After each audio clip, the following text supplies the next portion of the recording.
Do not fear for reality and truth. Even if the elevated idea of aesthetic appearance become general, it would not become so long as man remains so little cultivated as to abuse it. And if it became general, this would result from a culture that would prevent all abuse of it. The pursuit of independent appearance requires more power of abstraction, freedom of heart, and energy of will than man requires to shut himself up in reality. And he must have left the latter behind if he wishes to attain to aesthetic appearance. Therefore, a man would calculate very badly who took the road of the ideal to save himself from that of reality. Thus, reality would not have much to fear from appearance, as we understand it, but on the other hand, appearance would have more to fear from reality. Chained to matter, man uses appearance for his purposes before he allows it a proper personality in the art of the ideal. To come to that point of a complete revolution must take place in his mode of feeling, otherwise, he would not be even on the way to the ideal. Consequently, when we find in man the signs of a pure and disinterested esteem, we can infer that this revolution has taken place in his nature and that humanity has really begun in him. Signs of this kind are found even in the first and rude attempts that he makes to establish his existence, even at the risk of making it worse in its material conditions. As soon as he begins to prefer form to substance, and to risk reality for appearance, known by him to be such, the barriers of animal life fall, and he finds himself on a track that has no end. Not satisfied with the needs of nature, he demands the superfluous. First, only the superfluous of matter, to secure his enjoyment beyond the present necessity. But afterward, he wishes a superabundance of matter, an aesthetical supplement to satisfy the impulse for the formal, to extend enjoyment beyond necessity, by piling up provisions simply for future use, anticipating their enjoyment in the imagination. He outsteps the limits of the present moment, but not those of time in general. He enjoys more. He does not enjoy differently. But as soon as he makes form enter into his enjoyment, and he keeps in view the forms of the objects which satisfy his desires, he has not only increased his pleasure in extent and intensity, but he has also ennobled it in mode and species. No doubt, nature has given more than is necessary to unreasoning beings. She has caused a gleam of freedom to shine, even in the darkness of animal life, when the lion is not tormented by hunger, and when no wild beast challenges him to fight. His unemployed energy creates an object for himself. Full of ardor, he fills the re-echoing desert with his terrible roars, and his exuberant force rejoices in itself, showing itself without an object. The insect flits about, rejoicing in life in the sunlight, and it is certainly not the cry of want that makes itself heard in the melodious song of the bird. There is undeniable freedom in these movements, though it is not emancipation from want in general, but from a determinate external necessity. The animal works when a privation is the motor of its activity, and it plays when the plenitude of force is this motor, when an exuberant life is excited to action. Even in inanimate nature, the luxury of strength and the latitude of determination are shown, which in this material sense might be styled play. The tree produces numberless germs that are abortive without developing, and it sends forth more roots, branches, and leaves, organs of nutrition, than are used for the preservation of the species. Whatever this tree restores to the elements of its exuberant life, without using it or enjoying it, may be expended by life in free and joyful movements. It is thus that nature offers in her material sphere a sort of prelude to the limitless, and that, even there, she suppresses partially the chains from which she will be completely emancipated in the realm of form. The constraint of superabundance or physical play answers as a transition from the constraint of necessity or of physical seriousness to aesthetical play, and before shaking off in the supreme freedom of the beautiful the yoke of any special aim, nature already approaches, at least remotely, this independence by the free movement which is itself its own end and means. The imagination, like the bodily organs, housed in man is free movement in this material play, a play in which, without any reference to form, it simply takes pleasure in its arbitrary power and in the absence of all hindrance. These plays of fancy, inasmuch as form is not mixed up with them, and because free succession of images makes all their charm, though confined to man, belong exclusively to animal life, and only prove one thing, that he is delivered from all external, sensuous constraint without our being entitled to infer that there is in it an independent plastic force. From this play, a free association of ideas, which is still quite material in nature, is explained by simple natural laws. Imagination, by making the attempt of creating a free form, passes at length, at a jump, to the aesthetic play. I say at one leap, for quite a new force enters into action here. For here, for the first time, the legislative mind is mixed with the acts of a blind instinct, subjects the arbitrary march of the imagination to its eternal and immutable unity, causes its independent permanence to enter in that which is transitory, and its infinity in the sensuous.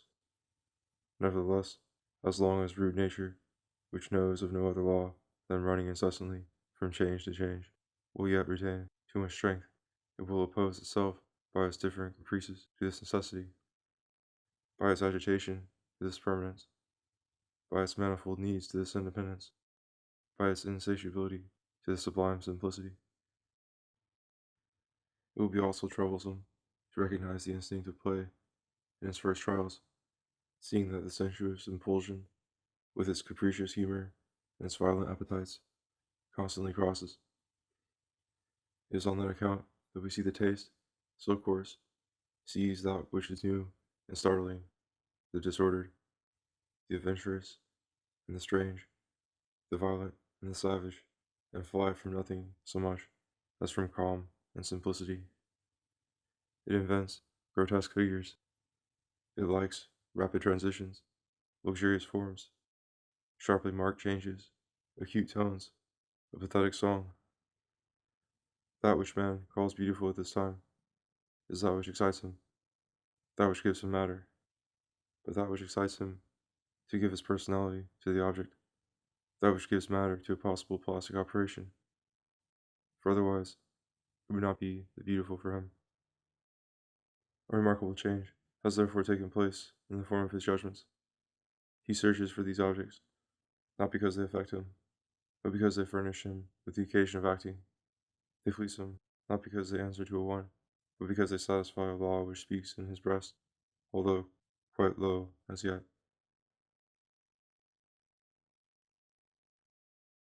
Soon it will not be sufficient for things to please him.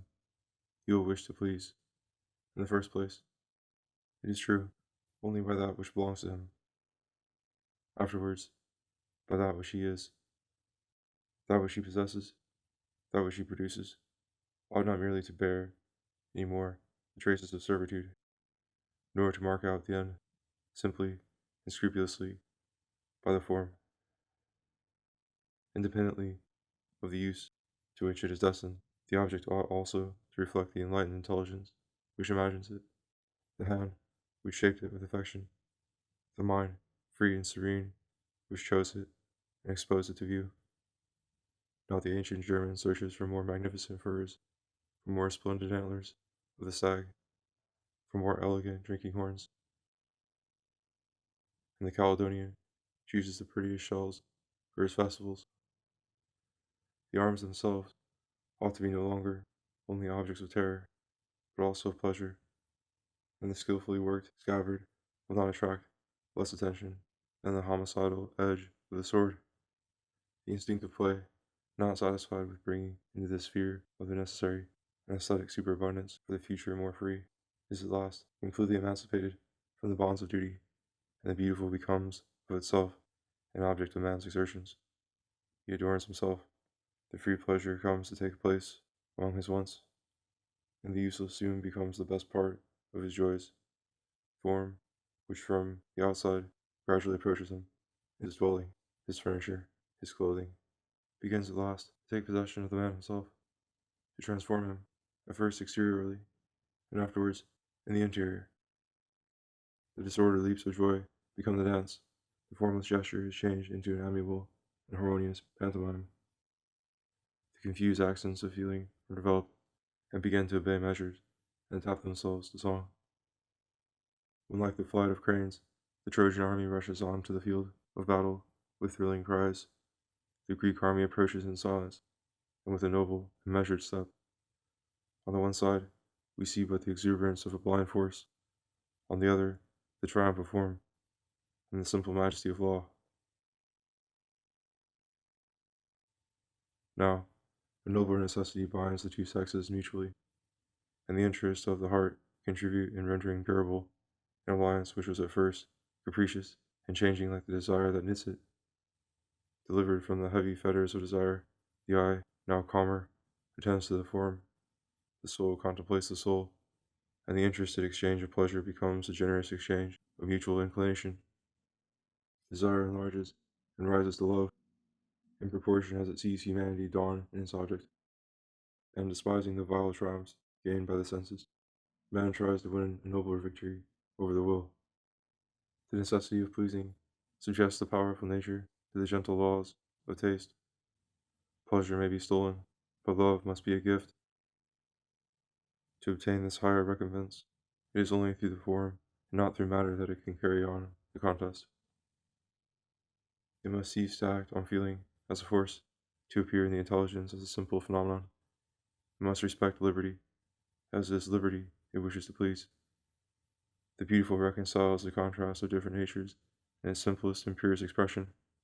It also reconciles the eternal contrast of the two sexes in the whole complex framework of society, or at all events, it seeks to do so, and, taking as its model the free alliance it has knit between manly strength and womanly gentleness, it strives to place in harmony in the moral world all the elements of gentleness and of violence.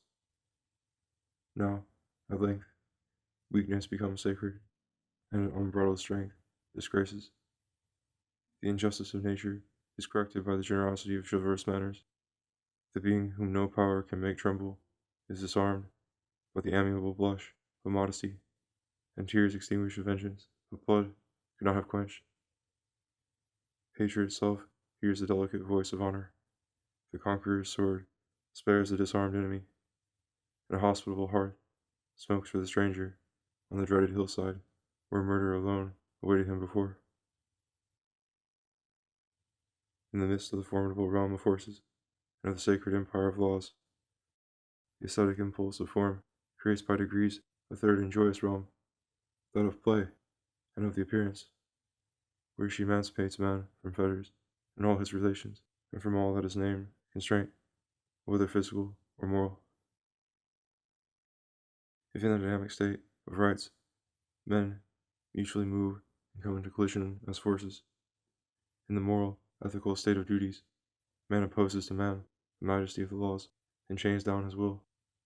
In this realm of the beautiful, or of the aesthetic state, man ought to appear to man only as a form, an object of free play. To give freedom through freedom is the fundamental law of this realm. The dynamic state can only make society simple, possibly by subduing nature through nature. The moral, ethical state can only make it morally necessary by submitting the will of the individual to the general will. The aesthetic state alone can make it real, because it carries out the will of all through the nature of the individual. If necessity alone forces man to enter into society, and if his reason engraves on his soul social principles, it is beauty only that can give him a social character. Taste alone brings harmony into society, because it creates harmony in the individual. All other forms of perception divide the man, because they are based exclusively either in the sensuous or in the spiritual part of his being. It is only the perception of beauty that makes of him an entirety, because it demands the cooperation of his two natures. All other forms of communication divide society, because they apply exclusively either to the receptivity or to the private activity of its members, and therefore to what distinguishes man one from the other.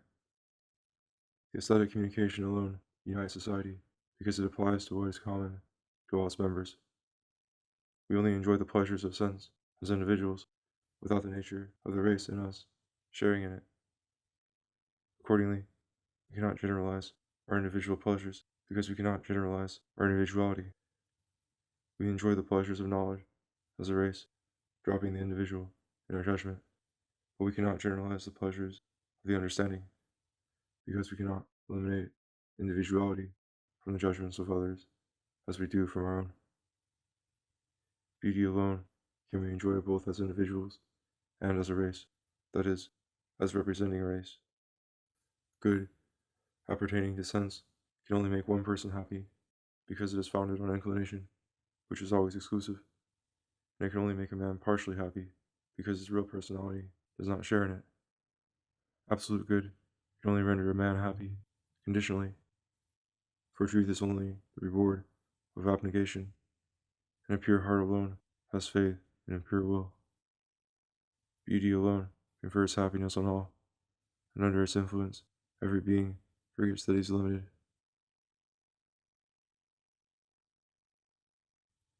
Taste does not suffer any superior or absolute authority, and the sway of beauty is extended over appearance.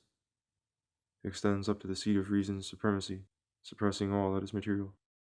It extends down to where sensuous impulse rules with blind compulsion, and form is undeveloped. Taste ever maintains its power on these remote borders, where legislation is taken from it. Particular desires must renounce their egotism, and the agreeable, otherwise tempting the senses, must, in matters of taste, adorn the mind with the attractions of grace. Duty and stern necessity must change their forbidding tone, only excused by resistance, and do homage to nature by nobler trust in her. Taste leads our knowledge and the mysteries of science into the open expanse of common sense, and changes the narrow scholasticism into the common property of the human race. Here the highest genius must leave its particular elevation and make itself familiar to the comprehension even of a child. Strength must let the graces bind it, and the arbitrary line must yield to the reins of love.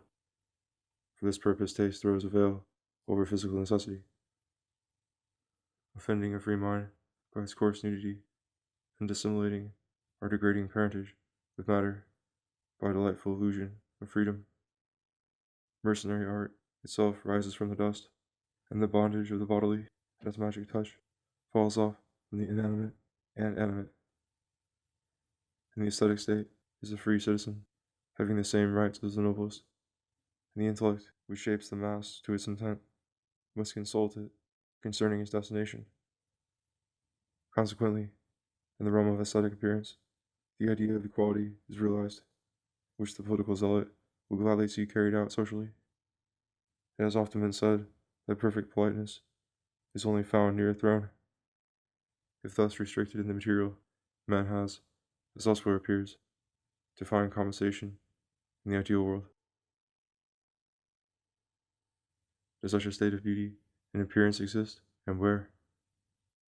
It must be in every finely harmonized soul, but as a fact, only in select circles, like the pure ideal of the church and state, in circles where manners are not formed by the empty imitations of the foreign, but by the very beauty of nature, where man passes through all sorts of complications in all simplicity and innocence, neither forced to trench on another's freedom to preserve his own, nor to show grace at the cost of dignity.